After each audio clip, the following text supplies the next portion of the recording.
In the bustling heart of New York City, where skyscrapers pierced the clouds like ambitious dreams and yellow taxis honked in eternal symphony, lived Clara Thompson.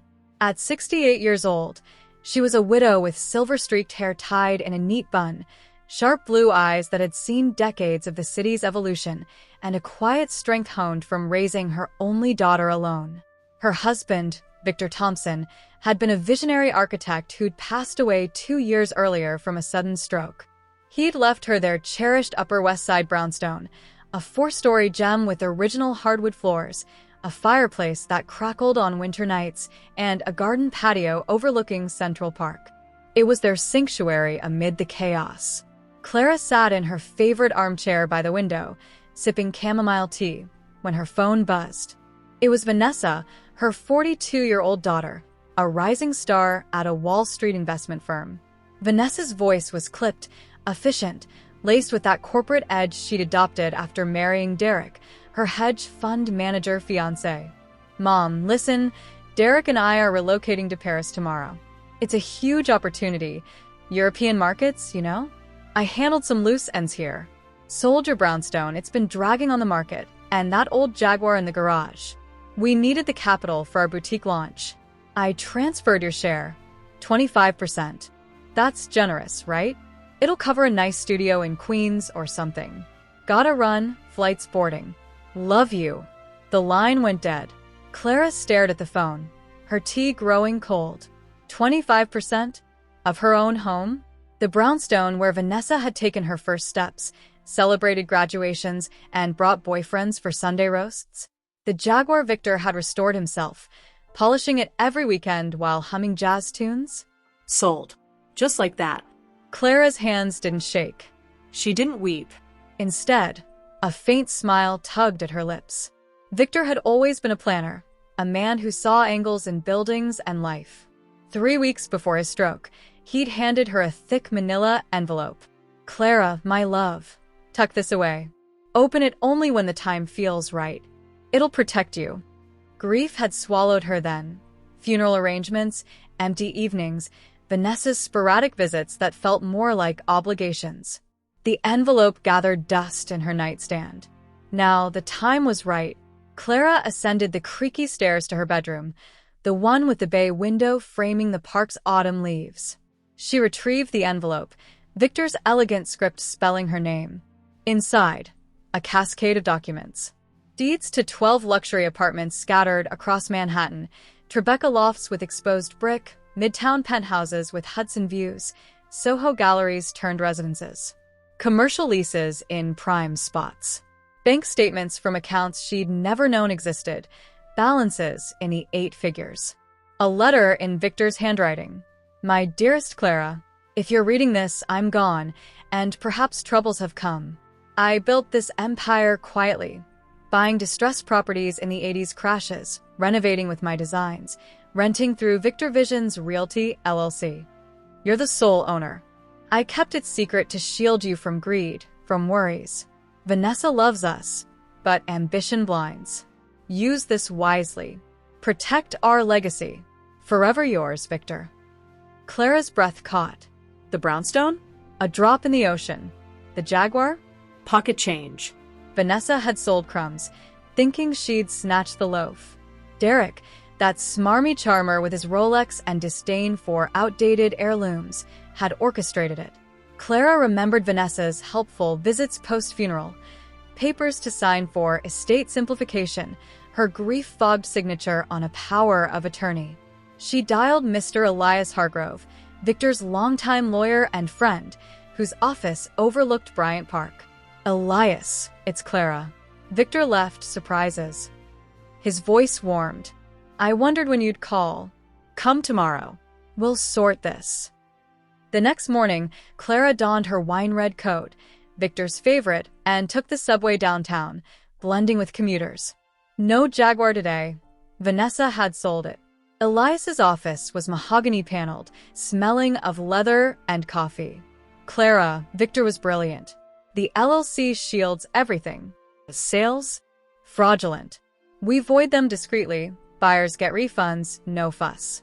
You're worth $52 million. give or take market fluctuations.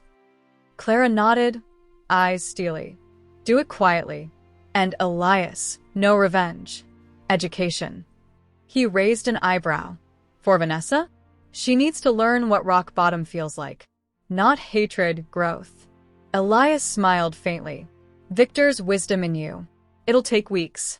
Stay the course. Clara returned home via bus, playing the part, a frail widow evicted by progress. Neighbors whispered.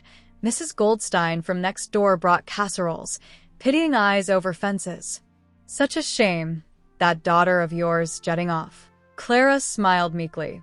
Life changes. Vanessa's social media exploded. Parisian cafes, Derek's arm around her, captions like #new chapter, #Paris dreams. Clara watched silently, reclaiming assets behind scenes. The brownstone sale? Nullified. Buyers compensated. Jaguar? Tracked to a collector in Connecticut, repurchased anonymously. Weeks blurred. Vanessa's posts slowed. Fewer Eiffel Tower selfies, more vague challenges. Then, radio silence. Clara's routine, morning walks in the park, afternoons poring over LLC ledgers Elias sent. She learned rentals, taxes, appreciations. Evenings, she cooked Victor's recipes, toasting his photo, watching over us love. One crisp November day, her phone rang. Vanessa, voice cracked. Mom? It's me. Paris imploded. Derek's boutique was a front. He drained the funds, ran off with some influencer. I'm stranded, debts piling. Flying back tomorrow. Can I stay? I'll explain everything. Clara's heart twinged, but she steeled. Of course, dear. Doors open. Vanessa arrived at JFK disheveled, designer luggage replaced by a duffel, eyes hollow from red-eye flights and tears. Clara met her at the studio she'd rented as a decoy in Harlem, a modest one-bedroom to maintain the illusion. Mom, you look okay? Vanessa hugged her awkwardly, scanning the cramped space. Surviving. Tea. They sat at a wobbly table. Vanessa spilled. Derek's lies. Forged loans in her name. The investment vanishing. I thought we were building an empire. He said your stuff was burdensome. I'm sorry, I was blind. Clara patted her hand. Water under the bridge. Stay here. We'll manage. Vanessa moved in, taking the pull-out couch. Reality hit fast. Her credit ruined, jobs scarce. Wall Street blacklisted her amid Derek's scandals. She landed barista gigs in Brooklyn, steaming lattes for hipsters, trudging home on subways reeking of rain and exhaustion. Clara watched from afar, her brownstone untouched. She orchestrated subtle pressures, anonymous tips to creditors about Vanessa's assets, none, leading to garnishments. Vanessa volunteered at shelters, therapy for betrayal trauma. Nights she'd cry, I abandoned you, Mom. For him. Clara comforted without revealing. Learn from it. Months passed. Winter blanketed the city in snow. Vanessa transformed, thrift clothes, budgeting apps, genuine apologies. She quit fancy habits, cooked budget meals, even fixed the leaky faucet herself. One February evening, blizzard howling, Vanessa trudged in, snow-dusted. Mom, interview tomorrow, junior analyst at a non-profit firm. Pays peanuts but honest. Clara smiled. Proud of you. It was time. Elias arranged a mediation session in a midtown penthouse, one of Clara's properties, views of the Empire State aglow. Vanessa arrived bundled, skeptical. Therapy? We can't afford. Pro bono, Clara said. The elevator whisked them to the 45th floor. Doors opened to marble floors, floor-to-ceiling windows. Art Clara had curated. Vanessa froze. Mom, this place? Elias greeted them, folders ready. Sit, ladies. He spread documents. Deeds, statements, the LLC charter. Vanessa scanned, face paling. This says you own half of Manhattan? The brownstone voided sale? Mom, you knew. Clara nodded. From day one. Vanessa's voice rose. You let me suffer? Evictions, ramen nights, scrubbing floors while you billionaireess? Not billions. Enough. You sold my heart for a scam. I needed you to feel loss, not punishment rebirth. Tears flowed. I was cruel. Cold. Discarded you like stock. Yes. But look now, you're stronger. Humble. Elias detailed. Debts cleared via fraud proofs against Derek. Fled to Dubai. Warrants pending. Properties reclaimed. Vanessa sobbed. Why the charade? To teach value. Money without soul? Empty towers. Silence stretched. City lights twinkling below. Vanessa wiped eyes. I get it. Rock bottom rebuilt me. No more entitlement. Clara hugged her. Forgiven. Always. They left transformed. Vanessa kept the analyst job. Earning my way. Together, they rebranded Victor Visions, converting units to affordable artist lofts. Subsidized rents for painters, musicians, Soho studios where dreams incubated. Vanessa managed operations, crunching numbers with newfound ethics. Clara oversaw from the brownstone, hosting open mics in lobbies. One spring day, Central Park blooming, they repurchased a vintage Jaguar, Vanessa's bonus. For you, Mom. Earned fair. Clara drove, wind in hair. Empires, not buildings. It's us. Neighbors buzzed about the Thompson women, philanthropists turning concrete into community.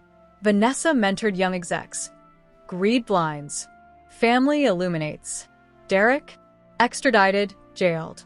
Vanessa sent no letter. Past chapter. Evenings, mother-daughter on the patio. Wine from a rooftop vineyard investment. To Victor, Clara toasted. To lessons, Vanessa clinked. In the city of reinvention, Clara's empire stood tallest, not in height, but heart. Betrayal forged unbreakable bonds. And Manhattan? It pulsed with their legacy.